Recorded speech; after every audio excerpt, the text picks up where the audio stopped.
What you know, alibis? Welcome to another episode of Pretty Lies and Alibis. I'm Gigi. It's Monday, December 8th. We are on day 6 of the Brian Walshe trial, and this is the morning session recap. I'll do the afternoon session later this evening. Let's jump right in. On the stand is Dr. Richard Atkinson. He's with the Office of the Chief Medical Examiner.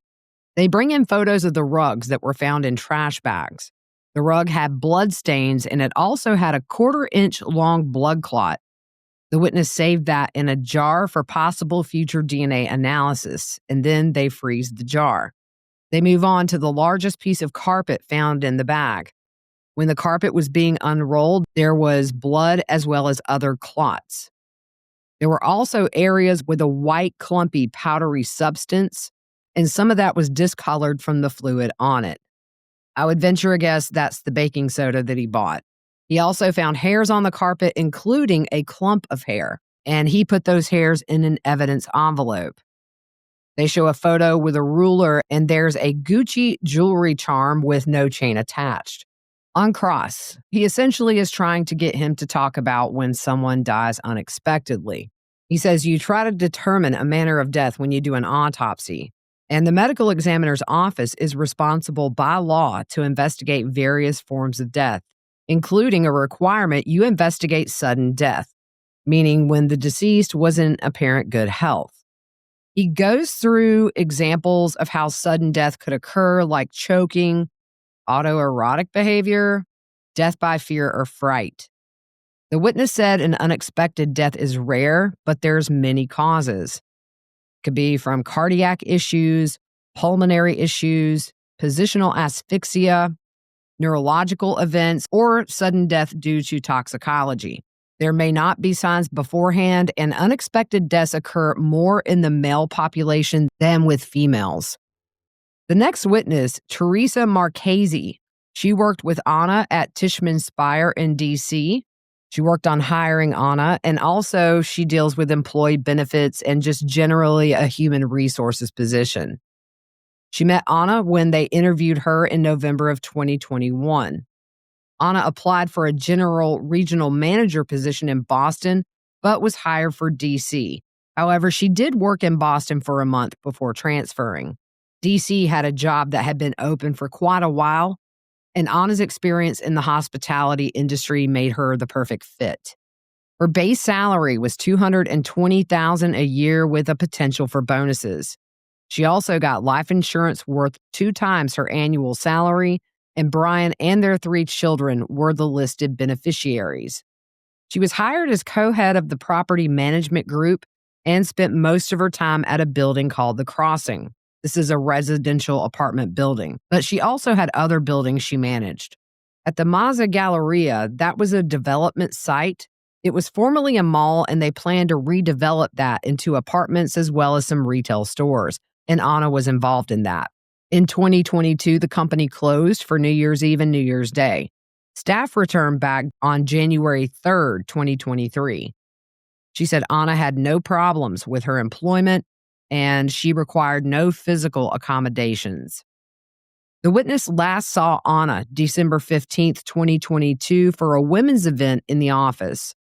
She said Anna was acting normal. She learned Anna was missing on January 4th by a coworker who came to let her know that Brian had called the Crossing team looking for Anna. The witness said she would reach out to Brian, and the first time she called, a man named Jeff Chod was with her. He was the head of the D.C. office. She talked to Brian several times that day, and the first call was around 10 or 11 in the morning. Brian told her he hadn't seen Anna since the first, and he wanted to see if anyone had heard from her. He said, "We've only gone 24 hours without seeing each other once," and he said Anna was annoyed with him for looking for her too soon. She said on the call, Brian was polite, calm, and nice. He told the witness that Anna said there was a building emergency she had to go back for, but the witness says there were no emergencies on January 1st. After the call ended, a coworker offered to go with her to Anna's house. She said she wanted to make sure Anna hadn't taken a fall, and she asked Brian if Anna had any mental health issues, and he said no. When they walked up, there was an espresso box on the steps that was wet. That led her to believe Anna had not been there because it rained Monday and Tuesday, but not on the Wednesday she was at the house. She called Brian back and told him about the box. She did see a doorbell camera and asked if he had access to it. He said no, that Anna was the tech one in the family. She looked in the window and the house looked immaculate. Brian did give her the garage code, but there was no car in the garage. On the way to Anna's, she called their global head of security, Hugh Dunleavy. They had a conversation, and then they conferenced Brian in on a call with the three of them. She told Brian Hugh was ex-Secret Service and would be a good resource.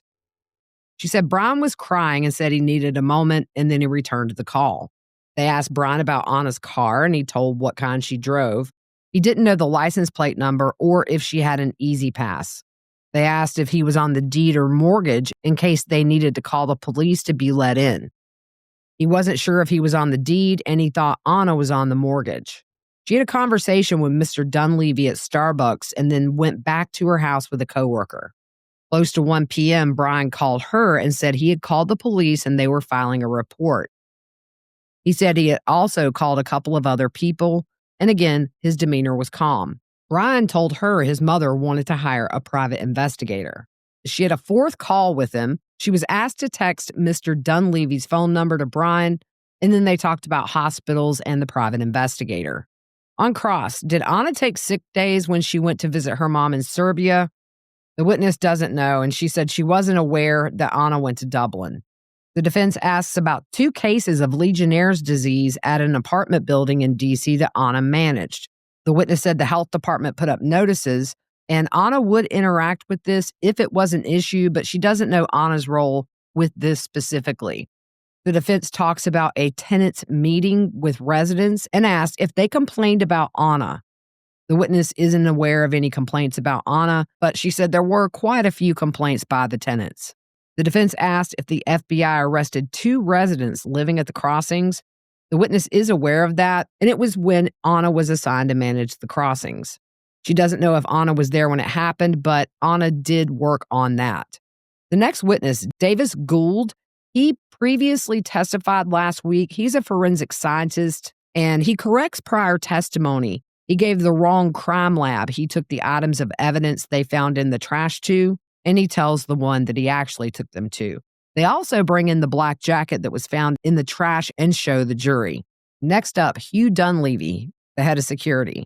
He worked with Anna, and he said their workstations were about 10 feet apart.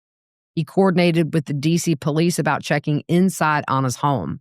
The next few witnesses brought in surveillance showing Brian making purchases after Anna went missing. And first up was Patricia Patterson. She works at the Walgreens in Cohasset. They bring in surveillance of Brian making a purchase on January 1st at 3:39 p.m. They bring in the receipt showing he purchased anti-itch Band-Aids and triple antibiotic ointment. The next witness, Joseph Caesars, he is a store manager of Venom Liquors in Swampscott.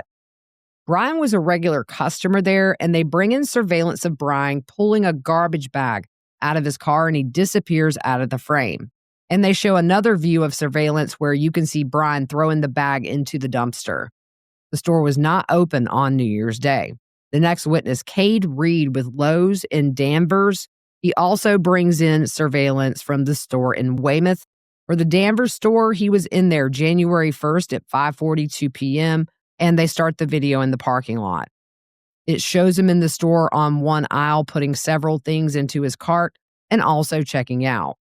He was at self-checkout, so there's really good video of this, and I have that uploaded on the YouTube channel now. I'm going to upload all of these surveillance videos by the end of the day. Brian has a cart slap full of tools and cleaning supplies, including the hacksaw, the hatchet, a mop, buckets, cleaner, and rags. The total was $463. The next video is from the Lowe's in Weymouth on January 4th. He has one of his kids with him, and he is seen buying a trash can and other items. And he sees himself in the self-checkout monitor and fixes his hair. The next witness, Jamie Flint. They bring in surveillance from CVS in Danvers on January 1st at 6:28 p.m. He uses self-checkout and bought 5 bottles of hydrogen peroxide. So that's where we left off for lunch. I'll update the afternoon session later on today. But that's it for this episode. Hope you guys have a good rest of your afternoon, and we will see you soon.